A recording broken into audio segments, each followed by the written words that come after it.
fuente inagotable.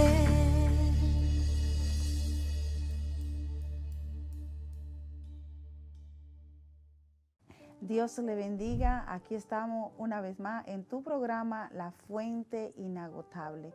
Un programa especialmente para ti. Me siento felizmente porque cuánto de nosotros, ¿verdad? O muchas personas hoy no pudieron ver la luz del día y nosotros estamos aquí dándole la gloria y la honra al Señor, porque de Él toda la gloria y toda la honra. Así que recibe un fuerte abrazo de tu pastora y amiga Lorenza Fajardo. Y me siento complacida porque ¿sabe qué?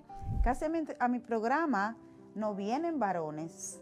El único varón que yo he traído aquí creo que ha sido mi esposo, pero hoy me siento contenta porque tengo desde Santo Domingo al pastor Julio César Abreu. Bienvenido al programa La Fuente Inagotable. Gracias, amada pastora. Gracias, para mí es de sumo gozo y alegría poder compartir este espacio de programa con usted y sus televidentes ya que le siguen. Gracias, pastor, porque sé que ha tenido una agenda demasiado apretada, viaje y conferencia y todo eso, pero sacó un momento para estar aquí en el programa y para mí eso tiene mucho valor de que usted esté aquí en La Fuente Inagotable en esta noche. Yo creo, pastora, que vale la pena siempre poder compartir el testimonio de lo que Dios ha hecho conmigo. Yo recuerdo, pastora, en una ocasión, apenas reciente convertido, no conocía mucho acerca de las cosas de Dios, y un varón profeta en un culto en República Dominicana, por allá por los años 90, recuerdo que me llama dentro de la multitud y dice: ese jovencito que está allá. Y todo el mundo mira para atrás, hasta yo miré para atrás. Y él dice: usted que está allí, ese flaquito. Y yo dije: yo, sí, póngase de pie. Venga acá corriendo, démele una Biblia a él. Y me dijo: corra por todo el espacio del templo. Wow. Empiece a correr y empieza a decir: Cristo viene. Y yo empecé a correr como un loco. Cristo viene, Cristo viene. Y cuando llego delante del profeta me dice: así te dice el Espíritu de Dios. Dios te ha llamado como evangelista. Él te libertó de las drogas. Fui yo, dijo Dios, que te libré de la muerte cuando la droga y en la cárcel y en la violencia donde estaba ibas a morir. Pero yo metí mi mano y te saqué del fango de donde estaba. Entonces, para mí poder compartir muchos años después todo lo que Dios ha hecho conmigo y cómo me llevó por diferentes países testificando y ganando jóvenes para Cristo, creo que este momento no podía obviarlo, aún por encima del cansancio que de verdad siento. Pastor, cuando usted dice que lo llamaron siendo un jovencito, ¿qué edad usted tenía más o menos? Bueno, estamos hablando de algunos 18 años. Hoy yo tengo 47. Wow. Pero vamos a entrar a la palabra en esta noche. Sí. Yo sé que hay muchas personas que estarán diciendo: ¿cuál será el testimonio? ¿De qué irán a hablar? Porque este programa lo siguen muchas personas. Y yo sé que las personas ya están ahí esperando de qué vamos a hablar esta noche. Aleluya. Pastor, y me gustaría que usted lea en el libro de Lucas 7:11. Sí, la palabra de Dios dice en el libro de Lucas capítulo 7, versículo 11, habla de la historia de una mujer. Solo se le registra como la viuda de la ciudad de Naín. No se le registra su nombre, no se le registra, ¿verdad?, su apellido, pero Dios permite que en la historia del tiempo en el que Jesús vino a la tierra, este milagro sucede. Y dice: poco después Jesús, en compañía de sus discípulos y de una gran multitud, se dirigió a un pueblo llamado Naín. Cuando ya se acercaba a las puertas del pueblo, vio que sacaban de allí a un muerto, hijo único de una madre viuda. La acompañaban un grupo grande de la población. Al verla, el Señor se compadeció de ella y le dijo: no llores. Entonces se acercó y tocó el féretro. Los que lo llevaban se detuvieron y Jesús dijo: joven, te ordeno que te levantes. El muerto se incorporó y comenzó a hablar, y Jesús se lo entregó a su madre. Es impresionante cuando en el versículo 3, la parte final del 3, Jesús le dice: no llore. Y eso es lo que me toca y me llama la atención. ¿Cómo Jesús, siendo Dios, será que Él no le importaba el dolor de la madre cuando le dijo no llore? ¿Cómo usted le dice a una madre desconsolada no llore? ¿Cómo que camino hacia el cementerio viene un personaje a quien ella no conoce y le dice no llore? Cuando va ya desconsolada, destruida, desgarrada, sin esperanza. Pero ella no se percató que el quien hablaba con ella es el dueño de la vida. Wow. El dador de la vida. Son dos escenarios tremendos. Porque una multitud carga lamento. Una multitud carga con llanto. Una multitud va llevando desesperanza. Ya no hay solución. Luego del velorio lo que queda es enterrarlo porque el muerto ya va a heder. Pero viene otra multitud que no viene con llanto, que no viene con sufrimiento. Esa otra multitud viene con un personaje que ofrece esperanza, que ofrece alegría, que ofrece gozo. Entonces hay un encuentro entre la vida y la muerte. La viuda carga con su único hijo, su única esperanza. Y para colmo, un personaje le dice, no llore. Deja de llorar. Me imagino ella diciendo, ¿cómo que no llore? ¿Quién eres tú? Y ese atrevimiento que tú me dices, no llore. No ve que este es mi único hijo. Tengo que llorarlo. Ya voy camino hacia el cementerio para enterrarlo. Así hay mucha vida, pastora. Así hay muchos padres de familia. Así hay muchas madres que ya están llorando desconsoladamente la vida de sus hijos. Quizás lo han enterrado en la cárcel. Quizás lo ha dado por muerto en las drogas. Quizás lo ha dado por muerto en las gangas. Quizás lo ha dado por muerto en un lugar porque no sabe dónde está su hijo. Lo que le arropa es un manto de oscuridad, un manto de tristeza, de desesperanza. Quizás ha llevado a tu hijo a Alcohólicos Anónimos. Lo ha llevado a Hogar Crea, lo ha llevado a algunas instituciones que puedan bregar con la situación de tu familia o de tu esposo o de tu esposa que está sumida en una depresión, que está sumida bajo una situación de desesperanza y no sabe qué va a hacer. Ya ha gastado tu dinero quizás hasta en brujería. Te ha ido en los lugares de Babalao, de aquí de los Estados Unidos. Buscando que te le den un baño al difunto, buscando que te revivan a la mujer que no te ama, buscando que te trabajen con el marido que se te fue con otra y ya tú estás llorando porque ese es un muerto que no hay esperanza. Y tú no sabes que detrás de todo esto hay una multitud que celebra vida en la tierra mientras que hay otro que celebra muerte. Yo quiero hablar porque había una madre parecida a la historia de esta mujer. La única diferencia que vamos a cambiar es que aquella madre no era viuda. Aquella madre de quien hablo tiene nombre, tiene apellido y se llamaba Cándida Rosa Morales de Abreu. De Abreu es mi padre. Y aquella señora de Santiago de los Caballeros, de una montaña de Santiago llamada Pedro García. De allá desciende aquella mujer con esperanza de poder vivir una vida diferente, porque lo único que conocía era trabajar en el campo, trabajar los cacaos. La única fe y religión que conocía es la fe que le enseñaron sus padres, fe católica.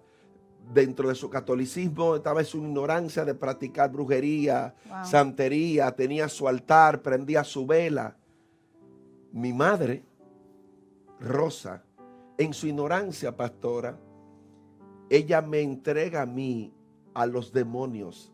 Ella no sabe que a quien ella me pactó, que era un santo, Ella tenía el altar en la casa, tenía a San Miguel, el gran poder de Dios, al niño Jesús, el corazón de Jesús. Ella era de la secta, dentro del grupo de los católicos, era mariana.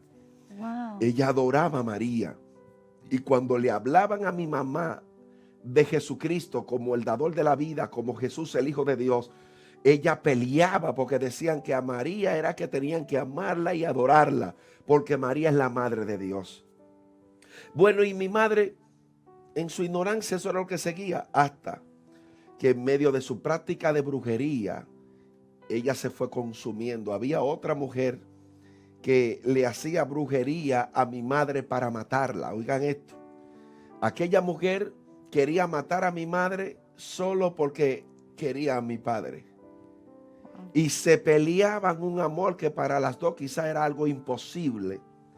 Mi papá, siendo militar, un joven guapo de aquellos tiempos, que peleó en la guerra del 65. Ya usted sabe, esa mujer peleándose por ese guerrillero. Oh, gloria a Dios. Y aquella mujer decía, ese hombre tiene que ser mío. Y le hacía enviación de brujería a mi madre. Y uno de los trabajos de brujería empezó a dañar la vida y a deteriorar la salud de mi madre. Ya a mi madre se le dañaron los pulmones, ya mi madre tenía tuberculosis, mi madre tosía y botaba tantas cosas. Hasta que mi madre se encuentra con la vida. Ya para mi mamá no había ninguna esperanza, para mi papá tampoco. Pero mi padre, en una campaña evangélica, empieza a escuchar de Jesucristo. Y cuando el mensaje de Cristo llegó a la casa, mi papá aceptó al Señor. Mi mamá decía, aquí hay problema, tú lo que estás detrás de una hermana y en la iglesia, porque yo te conozco a ti, le decía mi mamá. Yo sé que tú eres un mujeriego impedernido, tú no vas a morir sino con otras mujeres. Y ella creía que mi papá estaba buscando otra mujer en la iglesia. No sabía mi madre que mi papá ya había tenido un encuentro con Dios. Y mi madre, dándole seguimiento a mi papá, ella llega a la iglesia, por las ventanas de la iglesia se empieza a mirar a mi papá cuando se arrodilla en el altar, a quien habla, con quien saluda, a quien no saluda. Y dice, aquí es que está, aquella hermana que está saludando. Hasta que un día menos esperado, ella se quita de la ventana y entra al templo. Y cuando escucha el mensaje de la palabra de Dios, mi madre ya delgadita, muriéndose a causa de su ignorancia, de pecado, y por más que esa brujería la destruía, ella era lo que buscaba más baño, y se daba baño, y le daba pela a la casa con hojas de rompe zaragüey, tratando de buscar un cambio a la casa pastora. Ella no entendía que el asunto del difunto que ella velaba, que lloraba mi papá en vida, que lloraba la miseria y la necesidad que tenía en la casa, porque el dinero todo se iba en los juegos de mi papá, en las mujeres de la calle, y en la casa lo que había es miseria y sufrimiento. Y mi mamá, la única esperanza que tenía era la fe que le había enseñado mis abuelos a hacer brujería. Una fe incorrecta, O sea, una fe errónea. Que la brujería venía de generación. Algo de generación, de mucha generación. Yo tuve una tía que los demonios la desaparecieron, hermana de mi mamá. La desaparecieron en la orilla de un río, unos espíritus indios. Y de ahí mi tía, luego que apareció ya loca, con la memoria destruida. Wow. Y todavía de mis tíos y mis tías están destruidas por el pecado porque no han querido aceptar el evangelio. Pero cuando mi madre, para volver allí a ese punto, pastora, cuando mi madre entra a la iglesia, que el pastor de la iglesia hace el llamado, para sorpresa de mi papá, mi mamá pasa llorando hacia adelante y dice, yo quiero al Señor Jesucristo, llorando. Wow. Esa misma noche el Espíritu de Dios la llena, la bautiza. Empezó a hablar en otras lenguas, y cuando llegó a la casa agarró el altar, lo quitó, invitó al pastor para que quemen el altar de la casa, limpió y todas las hojas que tenía la botó de la casa. Ahí salió la muerte de la casa. Esta mujer que lloraba, que sufría, se encontró con la vida. Y cuando se encuentra con la vida, entonces Satanás empieza a hacerle la guerra a ella con mi persona. Ahí a temprana edad yo empiezo a tener amistades incorrectas. Siendo un muchacho, mis padres me enviaban a la escuela, pero a mí nunca me gustó estar en la escuela. siempre estaba de castigo, siempre me sacaban del aula, siempre me estaban dando pela de castigo, me arrodillaban y yo nunca aprendí nada. A mí todo el tiempo me botaban de la escuela, pastora, todo el tiempo, porque desde temprana edad en mi vida operaba un espíritu de rebeldía. Wow. Aquellas maldiciones en las cuales mis padres empezaron a marcarnos, porque los hombres son los responsables de llevar la bendición a la casa. A veces los padres no saben cuál es la consecuencia de sus andanzas en la calle. Creemos muchas veces los hombres, pastora, que teniendo varias mujeres es donde podemos sentir la satisfacción de ser hombre. Y hombre no es aquel que tiene 2 y 3 mujeres, sino es hombre aquel que sabe tener una en la casa y sabe cuidarla, sabe amarla, sabe bendecirla y bendecir sus hijos. Y mi padre con su conducta y mi madre con su conducta lo que hizo fue que maldijo la casa. Hasta que la palabra de Dios llegó a aquella casa. Y recuerdo a mi temprana edad, pastora. Cuando te dice a su temprana edad, ¿qué edad tenía usted, pastor? Yo creo que la edad de 7, 8, 9 años, por ahí yo empecé allá a tomar la calle. Recuerdo que mi madre me cuenta que ella tiene un sueño. Y en ese sueño ella ve que entran 3 muchachos a buscarme a la casa. Y ella ve a aquellos 3 jóvenes que van a buscarme a la casa. Tienen aretes en la oreja, tienen unos cortes de aquellos de los años 90, unos cortes bien heavy, bien bacanos, no conforme a las enseñanzas y costumbres de una casa de bajo perfil. Entonces, ella ve que en ese sueño entran estos 3 muchachos con este tipo de vestimenta, preguntan por mí, pero no esperan la respuesta, dice mi mamá, de decir si yo estaba o no. Ellos entraron a mi habitación, me despertaron y me llevaron. Cuando mi mamá se despierta, ella cree que simplemente es un sueño. Literalmente, esto era una visitación de 3 espíritus de rebeldía que me fueron a visitar y me sacaron de mi casa. A esa edad mi mamá dice que ya yo creo que fue al segundo o al tercer día de ese sueño, yo me desaparecí de la casa. Yo empecé a caminar en la ciudad de la República Dominicana y empecé a hacer mis primeros ambientes, mis andanzas, ¿verdad?, en el Parque Enriquillo. Todo dominicano que me pueda ver y pueda ver este video, pueda ver este mensaje de este programa, sabrá que en los años 90 en el Parque Enriquillo, ahí había una acumulación de jóvenes que se juntaban de diferentes sectores. Entiéndase el Mercado Nuevo, Gualey, Guachupita, Lomina, Borojol. Estos son barrios que son zonas calientes en la República Dominicana. Y yo me empiezo a juntar con unos muchachos que ellos me llevaron entonces a dormir en la calle. Mi primera noche dormí en la calle, yo no sentía miedo. Me empecé a juntar con muchachos que tenían prácticas y costumbres que yo nunca había visto en mi casa. Pero en mí nunca se despertó como temor a si ellos podían hacerme algún daño, pastora. Y recuerdo aquella noche, mi primera noche que yo amanecí en la calle. Yo estaba en la George Washington, en el malecón, mejor conocido como el malecón. Hay un parquecito en la George Washington que hay una estatua bien grande frente al muelle de Santo Domingo, y allí hay una estatua que le llaman la estatua de Montesino. Frente a la estatua de Montesino hay un parquecito bien pintoresco de los años de la colonización y tiene cañones y todo aquello. Yo lo he visto. Ok, yo dormí debajo de esos cañones. Y allí, cuando yo despierto, me despierto con todo tipo de excremento alrededor. Y amanecí sucio, con hambre. Pero yo seguí mi ruta. Recuerdo que esa noche yo amanecí violado sexualmente. Pero había una fuerza espiritual que no me permitió a mí darme cuenta de todo lo que pasaba en mi propio sueño. Pero literalmente yo amanecí con mi pantalón roto y sucio de semen de otros varones que yo tampoco pude ver. Simplemente me desperté así y empecé a caminar en la calle del malecón. Luego me junté de nuevo con los muchachos, me metí al mar a bañarme, a limpiarme de todo y seguí mi ruta. Sin pensar que yo tenía una casa, sin pensar que tenía una madre, sin pensar que tenía unos hermanos, yo caminaba. Esa fue ya la sombra oscura de la muerte que visitó la casa de la familia Abreu Morales. Desde allí es donde yo puedo entonces entrar en comparación entre esta mujer viuda y mi madre, que no era viuda, pero empezó a llorar un hijo en vida. No sabía la travesía en la que mi mamá se enfrentaba, porque no fueron una situación de días, fue una situación de años. Porque desde los 7 años que empecé a vivir este asunto, a ser abusado sexualmente, a ser violado, a ser instruido, los muchachos me enseñaban cómo robar, cómo penetrar a una casa, cómo sacar una cartera, cómo sacar ropa de una tienda, a tener sexo de uno con el otro, a ser usado sexualmente por aquellos que traficaban sexo, por extranjeros que iban a buscar menores a la República Dominicana. Wow.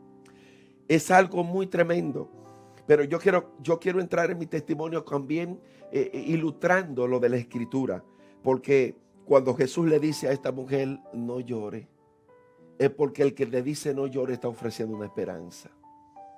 Así es. Ella no tenía más esperanza, pastora. Ya ella salió desesperanzada y su última parada era el cementerio. Pero quizá tu última parada, no sé si es la cárcel. No sé si tú puedas ver este video en la prisión. No sé si lo vas a ver en un hospital. No sé si lo vas a ver en un centro de reclutación para drogadictos. No sé si lo veas en tu celular móvil ya a punto de morir. No sé si lo veas ya a punto de querer suicidarte. Yo quiero decirte que quizás ese sea tu final. Pero no ignores esto.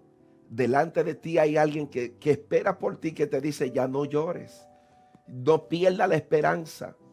Quizás en la tierra no hay una esperanza para ti. Pero si miras hacia los cielos, allá más allá de las nubes, hay un ser viviente llamado Dios. Un hombre llamado Jesús que se hizo hombre, habitó entre nosotros. Él fue que visitó a la mujer en aquel tiempo y le dijo no llores.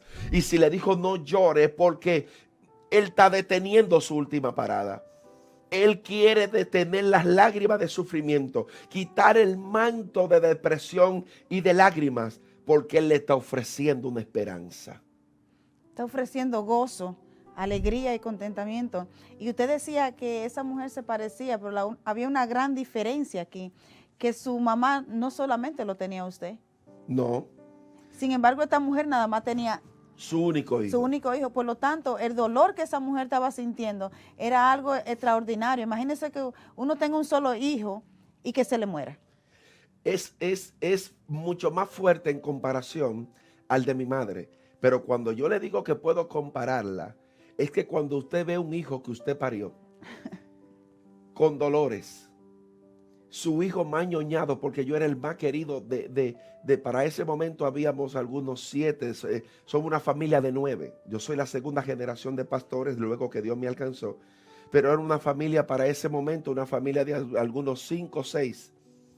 Y dentro de eso, yo era el que mi mamá más quería, al que más consentía, el que siempre andaba ella con un pedazo de pan en la cartera. Aunque cuando mis padres empezaron a servirle a Dios, ellos empezaron a revertir toda maldición y me llevaban para la iglesia. Y en la iglesia yo me portaba neciamente, pero allá mi mamá me empezó a instruir en la iglesia. Pero el enemigo ya había una maldición, sí, que todavía quedaba activa allí. Entonces, en comparación, podemos decir, la viuda tenía su único hijo, pero mi mamá perdió a su hijo en vida. La viuda lo vio muerto, pero mi mamá me consideraba muerto en vida, porque ella no sabía si yo estaba vivo, pastora. Ella no sabía si yo estaba preso, porque mi mamá en mi desaparición empezó a ir por los hospitales, entraba a las morgues, entraba a la emergencia, iba por los destacamentos, andaba por los bares. Mi mamá sabía entrar a los prostíbulos, pastora, mi madre que nunca había visto este asunto. Mi madre sabía entrar a aquel cine que había frente al Parque Enriquillo llamado La Atena. Había un cine que proyectaba películas pornográficas y mi madre entraba, no importando la vergüenza del pudor de ella, tener que ver la proyección de aquella película pornográfica, ver homosexuales, tener sexo allí. Mi mamá nunca había visto esto, pero mi mamá atrevió a tirar su dignidad de mujer, ¿verdad? Su respeto, su vergüenza, para ir a buscarme allí. Y me encontraba. Ella me encontraba, pero yo la avergonzaba. Ella me encontraba, pero yo salía corriendo. Y cuando ella quería agarrarme, yo salía corriendo, pastora, y me le desaparecía. Es más, había momentos en el que yo estaba sentado compartiendo. Y yo recuerdo que mi mamá venía detrás y mi papá venía detrás de mí en un festival del merengue en el malecón. Y yo oí una voz dentro de mí que me dijo, corre. Y cuando yo oigo que me dicen, corre, que miro para atrás, es mi papá que me va a agarrar. Y yo corrí. Porque los espíritus habían puesto en mí que yo no podía ni siquiera hablar con mis padres. Yo no quería estar con mis padres. Mi padre no me maltrataba, mi padre no me humillaba, mi padre no me avergonzaba. Mi papá lo que me estaba buscando era para darme comida, para que yo me bañara, para que yo durmiera en un techo fresco, para que yo estuviera en familia. Pero cuando Satanás entra en la vida de un joven, lo primero que empieza en la vida de este muchacho, cuando no conoce todavía, verdad, la profundidad de la tiniebla, comienza con la rebeldía en la casa. Luego comienza con el cigarrillo oculto o el primer tabaco de marihuana. Yo comencé con la marihuana, pastora, y luego terminé con el crack. El crack me llevó a vivir una vida dependiente de las drogas. Fue tan tremendo. Yo sé que el tiempo es muy corto para hablar, pero yo quiero decirle a cualquier madre, a cualquier padre que se conecte, cualquier joven que crea que ya no hay esperanza para tu vida de adicción, que crea que ya no hay solución y tú digas, yo no puedo más con esto, como me tuvieron que llamar de Costa Rica para pedirme una consejería. Y yo le dije a esa persona que tenía que depender de tomar una decisión entre su vida de adicción y la oportunidad que ofrece Dios. Entonces, aquella situación me llevó, pastora, ¿sabe qué? A ser un indigente. Ya yo dormía en la calle a nivel exagerado. Yo comía de la basura. Yo iba a los zafacones allá de los restaurantes en República Dominicana y yo sacaba la basura sucia de gusano, lo limpiaba y lo que quedaba allí me lo comía. Yo dormía en cementerios, yo me metía en las cuevas donde nadie me veía. Habían cuevas donde yo me entraba a inhalar este cemento de pegar zapatos que proviene también de la gasolina y del petróleo. Aquel líquido yo lo inhalaba profundamente con la única esperanza de quedarme allí muerto. Mi cabeza, mi cerebro, yo botaba la sangre por la boca porque todo empezó a dañarse dentro de mí. Y yo recuerdo que yo me metí en una cueva donde apenas yo cabía entrando acostado, pastora, y entraba acostado con los pies para adentro y me metí en una cueva profunda. Yo no, era un asunto como el endemoniado del Garadeno. Yo vivía de cueva en cueva, me amarraban, salía, corría. No había paz para mí, no había solución para mí, no había paz para mi familia. Era de cárcel en cárcel, de prisión en prisión, de violencia en violencia. Pertenecía a pandillas donde allí habían armas de fuego, cuchillos, todo tipo de violencia. Participaba de violaciones sexuales a mujeres, de asaltos, de crímenes. La droga me llevó a prostituirme, hasta que delante de mí llegó la vida. La vida llegó. Y esa vida llegó aquella noche que yo recuerdo estando en una azotea. Estaba usando droga. Y el compañero que estaba en droga, él me decía, Julio, yo no quiero que tú me des más droga. Yo estoy cansado de usar droga. Yo no quiero más esto, pero lo hablaba con maldiciones. Y yo le decía, tú estás loco, mi hermano. La nota de la droga te cogió con hablar disparate. Y el disparate que me hablaba, ¿sabe cuál era, pastora? Solo Jesucristo puede cambiar nuestras vidas. Y yo le decía, pero tú tienes problemas. Y él me decía, sí. Yo le dije, si tú me vuelves a hablar de eso, de Dios y de Cristo, te voy a tirar de la azotea. Y cuando él volvió a hablarme luego de endrogarnos, yo me paré con violencia, lo tomé por el pecho, lo empujé para que se matara y cayera al precipicio de la azotea. Pero como había un propósito de Dios con la vida mía y la vida de este muchacho llamado Alexander, cuando lo empujo con violencia para que se mate, ¿qué cree, pastora? No se mató ni tampoco cayó. Él estaba a la orilla de la azotea. Yo quería que él cayera para matarse, pero él vio cuando los cielos se abrieron en el momento que yo lo empujé con violencia. Y cuando los cielos se abren, él dice en su experiencia que vio al Hijo de Dios y dijo desde el cielo: yo soy Jesús y te amo.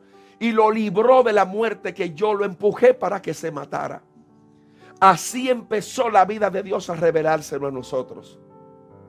Yo terminé días después bajo los efectos de drogas, ya desvalido, destruido. Mi hermano que predicaba, que era pastor juvenil de una iglesia, me invitó a la iglesia y yo dije: está bien, yo voy. Todo andrajoso, todo sucio, todo asqueroso, con el pelo largo. Meto droga, llego endrogado y mi hermano es que me dice: solo Cristo puede cambiar tu vida. ¿Sabe la alegría que tú le dieras a mamá? Y ese día yo terminé de rodillas en el altar. Oraron por mí. Hace 40 y algo, no, tengo 47 años de edad. Y ya van más de 25 años, pastora, de mi vida que conozco acerca de Dios, que yo no volví más a usar droga. Tuve un encuentro con la vida. La muerte desapareció, la adicción desapareció, la prostitución en la vida homosexual desapareció, porque cuando llega la vida de Dios, eso es lo que se produce, un rompimiento y un cambio total de conducta, un cambio total de mentalidad. Dios te bendiga. Wow, ese testimonio a mí me ha dejado, pastor, aquí en shock. O sea, estoy inmóvil, porque cuántos jóvenes no estarán pasando esa dificultad, pero también cuántas madres no estarán pasando por ese dolor de ver su hijo muerto en vida. Mucho. Pero el tiempo se nos acaba y Como yo siempre. sé que será en otra oportunidad quizás que usted venga y nos amplíe más su testimonio, pastor. Así será. Entonces, muchas gracias por haber estado aquí en el Amén. programa La Fuente Inagotable. Para mí fue un placer haberlo tenido aquí, Muchas pastor. gracias, pastora, el placer es nuestro. Así que muchas gracias a cada uno de ustedes por haber estado ahí en este programa, La Fuente Inagotable. Esperando que este programa haya sido de mucha edificación para tu vida y decirte, madre, no pierdas la esperanza. Si tus hijos están en la calle, ora por ellos y Dios tiene la última palabra. Así que Dios te bendiga de una manera muy especial y hasta la próxima semana. Bye bye.